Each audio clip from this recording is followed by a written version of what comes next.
नमस्ते दोस्तों। इस समय यूक्रेन और रसिया के बीच में जो कॉन्फ्लिक्ट चल रहा है वो आज अपने चरम पर है। और हुआ ये है कि रसिया के कुछ फाइटर प्लेन्स यूक्रेन के कई शहरों में जाकर एयर स्ट्राइक करते हैं, जिसके बाद यूक्रेन के 7 से 8 लोग मारे जाते हैं और कई अनेक लोग घायल हो जाते हैं। और इस समय यूक्रेन में ये स्थिति है कि लोग यूक्रेन को छोड़कर पोलैंड की तरफ भाग रहे हैं ताकि वो अपने आप को इस युद्ध से बचा सकें। और पूरी दुनिया की बात करें तो इस समय पूरी दुनिया वर्ल्ड वॉर की दहलीज पर आकर खड़ी हो चुकी है। तो आखिर ये कॉन्फ्लिक्ट इतना बड़ा कैसे हुआ?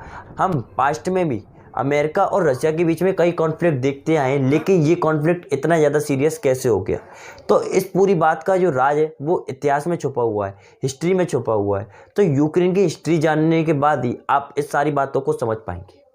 तो स्टार्ट करते हैं आज की इस वीडियो को। वीडियो में आगे बढ़ने से पहले आप मेरा नाम जान लीजिए। मेरा नाम है हिमांशु और आप देख रहे हैं फॉरगेट नॉलेज। लोग इस कहानी को बताना 1991 से स्टार्ट करते हैं, जब सोवियत संघ 14 अलग अलग कंट्रियों में डिवाइड हुआ, जिसमें से एक कंट्री यूक्रेन भी बना। लेकिन आप समझ रहे होंगे कि ये कुछ सिमिलर सा है। जब 1947 में इंडिया पाकिस्तान का डिवाइडेशन हुआ था तो इससे कुछ सिमिलर सा है, लेकिन इसकी कहानी इंडो पाक डिवाइडेशन से बहुत ज़्यादा अलग है। क्योंकि 1921 में लेनिन की रेड आर्मी ने यूक्रेन को इन्वेडेड किया। इस कम्युनिस्ट रिवॉल्यूशन के बाद में सोवियत संघ नामक एक देश पूरी दुनिया के अस्तित्व में आया और पूरी दुनिया के 15 देशों की ग्रुप से मिलकर सोवियत संघ का निर्माण हुआ।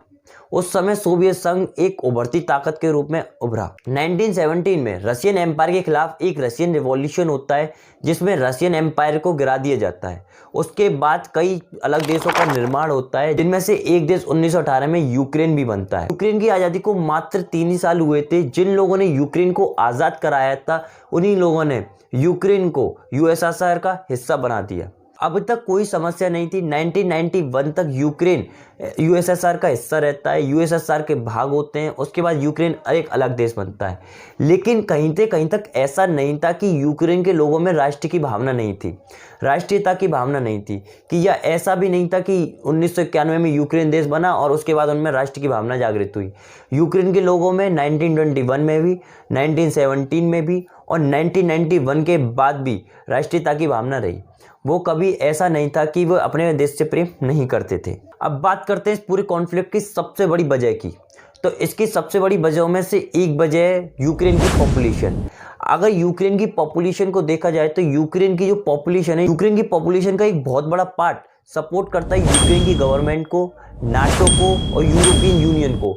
और जबकि उसी यूक्रेन की पॉपुलेशन का एक बहुत बड़ा हिस्सा सपोर्ट करता है रशिया को, यानी वो प्रो रशियन है। और जबकि एक बहुत बड़ा पार्ट जो प्रो यूरोपियन है। जब 1991 में यूएसआर से यूक्रेन अलग हुआ, तब यूक्रेन में 2 तरह की पॉपुलेशन थी। एक थी प्रो रशियन और एक थी प्रो यूरोपियन, यानी वो पॉपुलेशन जो यूरोप को और यूक्रेन को सपोर्ट करती थी। उनके लिए तो 1991 में एक तरह से यूक्रेन आज़ाद हुआ था, यूक्रेन को फ्रीडम मिली थी, इंडिपेंडेंस हुआ था। लेकिन जो लोग प्रो रशियन थे, उन लोगों के लिए ये एक डिवाइडेशन था। एक तरह से उन लोगों के लिए ये शोक का दिन था, बहुत ज़्यादा दुखी का दिन था, क्योंकि वो रसिया में ही रहना चाहते थे, रसिया का ही पार्ट बनना चाहते थे। और आपको एक फैक्ट मालूम है, इसमें से एक व्यक्ति का क्या नाम था? Vladimir Putin. अभी कुछ दिनों पहले रसिया के राष्ट्रपति व्लादिमीर पुतिन ने एक बयान दिया और उन्होंने बताया था कि जो 1991 में यूएसएसआर का डिवाइडेशन हुआ था, वो एक बहुत बड़ी ट्रेजेडी थी। यानी कि व्लादिमीर पुतिन के मन में अभी भी उस बात के घाव हैं और वो चाहते हैं कि फिर से एक उसी तरह का सोवियत संघ बनाया जाए। लेकिन इस तरह का अभी तो मेरे ख्याल से पॉसिबल नहीं है। अब बात करते हैं थोड़े आगे की। 2017 में यूक्रेन में एक सर्वे कराया गया, जिस सर्वे में ये रिजल्ट मिली कि यूक्रेन की जो 53% पॉपुलेशन है वो यूक्रेन के यूरोपियन यूनियन में शामिल होने के फेवर में है, जबकि 46% पॉपुलेशन उसके नाटो में शामिल होने के फेवर में है। जबकि यूक्रेन की 27 से 30% जो पॉपुलेशन है वो प्रो रशियन है और वो चाहती है कि यूक्रेन को रशिया का पार्ट बन जाना चाहिए। तो यहाँ पर जो पॉपुलेशन है वो भी एक बहुत बड़ा फैक्टर है इस सब के पीछे का। इसमें एक बहुत इंपॉर्टेंट डेट आती है 1 मई 2004। ये वही डेट थी जब यूरोपियन यूनियन ने अपने अंदर 10 देशों को शामिल किया। इन 10 देशों में से 8 देश ऐसे थे जो कभी ना कभी यूएसएसआर से संबंधित थे, यानी या तो वो यूएसएसआर का हिस्सा थे या उन पर यूएसएसआर का बहुत बड़ा इन्फ्लुएंस था।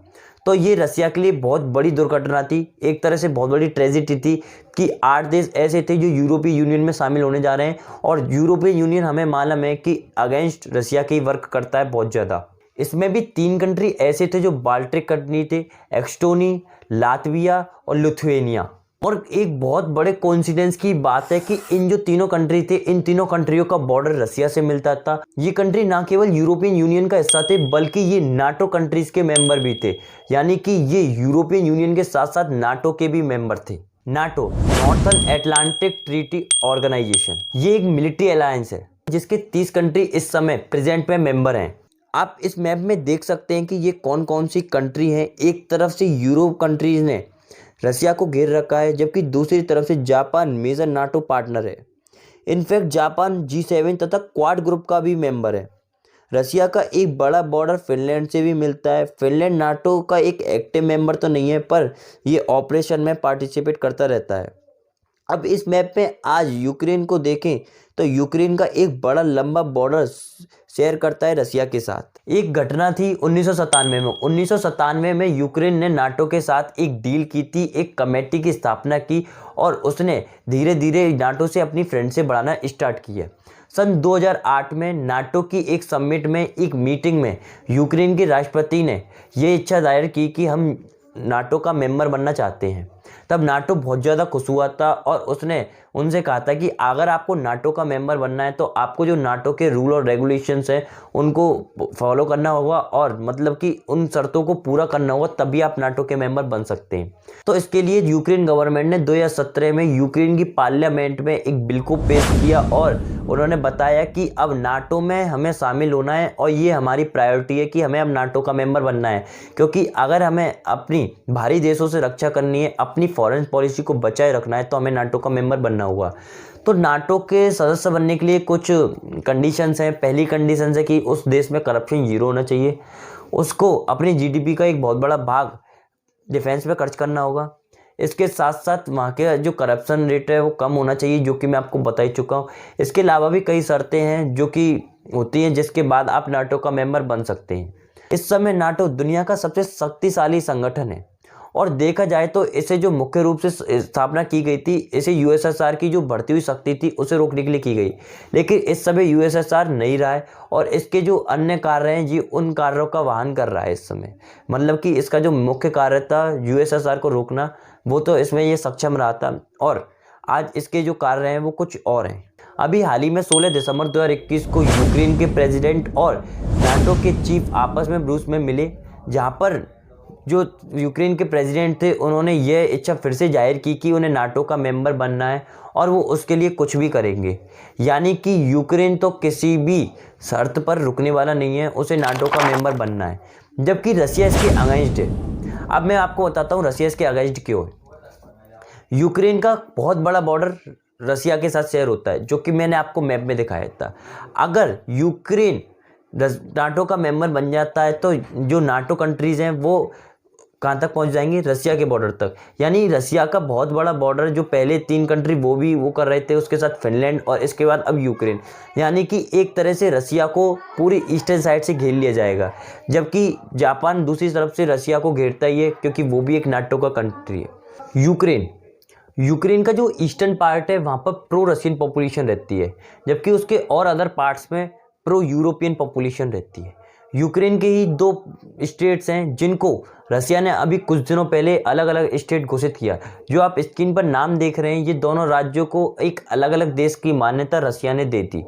ये वही राज्य हैं यहाँ पर रसिया अपने समर्थकों से प्री प्रॉक्सी वॉर लड़वा रहा था, यानी कि जैसे कि आप कश्मीर वाली वॉर कहते हैं, इस तरह की जंग जो थी रसिया अपने समर्थकों से वहाँ पर लड़वा रहा था। लेकिन रसिया ने देखा कि इससे यूक्रेन झुकने वाला नहीं है और भाई इनकी जो नाटो की और यूक्रेन की जो मित्रता है वो बढ़ती जा रही है, इसलिए उन्होंने कहा कि हम पे और भी तरह के साधन हैं, और भी तरह के संसाधन हैं, हम उसका इस्तेमाल कर आपको रोक सकते हैं। इसके बाद रसिया ने अपनी बहुत बड़ी सेना जो बॉर्डर पर डिप्लॉय की, जो कि काफ़ी दिनों से कॉन्फ्लिक्ट चला आ रहा है और आप सब कई वीडियो में देख चुके भी होंगे कि जो कॉन्फ्लिक्ट है वो कितना ज़्यादा बढ़ चुका था। और लेकिन आज जिस दिन मैं इस वीडियो को रिकॉर्ड कर रहा हूँ उस दिन रसिया ने एक तरह से इस वॉर को अनाउंस कर दिया है अपनी तरफ से, और जो यूक्रेन के कई शहरों पर उन्होंने एयर स्ट्राइक की है, एयरपोर्ट्स पे स्ट्राइक की है। उसके बाद यूरोप में और अमेरिका में और इसके साथ साथ यूक्रेन में आकार बच चुका है कि कभी भी जंग चालू हो सकती है। इसके साथ साथ जो अमेरिका की सेनाएं वो अन्य देशों में उतरना स्टार्ट हो चुकी है। नाटो की सेनाएं वो यूक्रेन के आसपास पहुंचना स्टार्ट हो चुकी है, ताकि अगर जंग स्टार्ट होती है, रसिया इस जंग को अनाउंस करता है, तो इस जंग को दोनों तरफ से लड़ा जा सके। बात करते हैं भारत के पक्ष की, तो भारत की तरफ से अभी तक कोई ऑफिशियल बयान इस एयर स्ट्राइक के बाद नहीं आया है, जबकि चीन ने इस बारे में कहा है कि हम अमेरिका की तरह किसी पक्ष को हथियार देकर इस जंग को बढ़ावा नहीं देंगे, और उन्होंने शांति बनाने की अपील की है। लेकिन जब भी अगर बात की जाती है यूक्रेन के राजदूत जो कि भारत में इस समय हैं, उनसे बात की गई तो उन्होंने कहा कि मोदी जी जो हैं एक अच्छे खासे इन्फ्लुएंस रखते हैं पूरी दुनिया की वर्ल्ड लीडरशिप में, यानी उनको एक बड़ा नेता माना जाता है दुनिया की लीडरशिप में। अगर वो व्लादिमीर पुतिन से बात करते हैं तो इस जंग को रोका जा सकता है, जिसमें सभी की भलाई है। लेकिन इस समय लगता है कि जो पुतिन है वो झुकने वाले नहीं हैं। और बात करें अमेरिका की, तो अमेरिका का रुख काफ़ी ज़्यादा नरम रहा है इस सब को लेकर। वो अपना वो सुपर पावर वाला रुतबा नहीं दिखा पाया है। तो आगे इन फ्यूचर क्या हो सकता है, ये तो भाई फ्यूचर में ही पता चलेगा। मुझे लगता है कि कहीं ना कहीं इस जंग को नहीं होना चाहिए, क्योंकि अगर ये जंग होती है तो पूरी दुनिया की चपेट में आ सकती है, जो कि किसी के लिए कहीं ना कहीं तक ये सही नहीं है। तो आज की वीडियो को यहीं पर एंड करते हैं। वीडियो में बताई गई मेरी बातें आपको अच्छी लगती हैं तो प्लीज़ चैनल को सब्सक्राइब कर दीजिएगा, और अगर वीडियो आपको अच्छी लगती है तो वीडियो को भी लाइक कर देना। Thank you for watching. जय हिंद, जय भारत।